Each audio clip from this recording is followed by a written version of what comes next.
আমি সব জিনিসপত্র গাড়িতে লোড করে বেরিয়ে পড়লাম বিয়ে বাড়ির দিকে, যেহেতু আজকে আমার দিদির বিয়ে আছে। আর বিয়ে বাড়ি আসতেই দেখি যে ডেকোরেশন তো বেশ ভালোই করেছিল। আমরা আর দেরি না করে সবাই মিলে মণ্ডপ সাজাতে লাগলাম। তারপর আমাকে পাঠিয়েছিল কিছু মণ্ডপের জিনিসপত্র আনতে, মানে কি ডালপালা। আমার বন্ধু হেলিকপ্টারে উড়তে উড়তে চলে আসলো বিয়ে বাড়ি, যেহেতু ওকে আমি স্পেশালি ইনভাইট করে ডেকেছিলাম কাজ করার জন্য। কাজ করতে করতে ভীষণ খিদা পাচ্ছিল, তাই চা বিস্কুট দিয়ে নাস্তা করে নিলাম। আমি আর আমার ক্যামেরাম্যান আমরা গিয়েছিলাম একটু ডিসকভারি করতে, মানে বড় গাছের ডাল আনতে। লল, আজকে আমাকে খুবই খুশি লাগছিল, তাই আমি পাবলিক প্লেসে ব্লগিং করা শুরু করে দিলাম। তারপর দেখি যে বয়স্ক দাদু কিছু নেগবিধি করছিল। আমি ভাবতেই পারিনি যে রাত হতে এত এনজয় হবে। তোমাদেরকে কিছু ক্লিপস দিচ্ছি, দেখে এনজয় করো।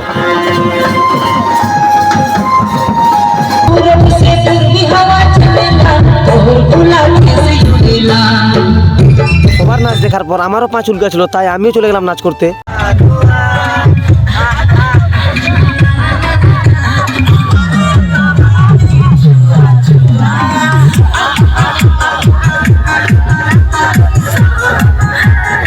আমার মিনি ব্লগটা যদি তোমাদের ভালো লাগে তো লাইক, কমেন্ট, শেয়ার এবং সাবস্ক্রাইব করে দিও মনে করে। Tata, bye bye.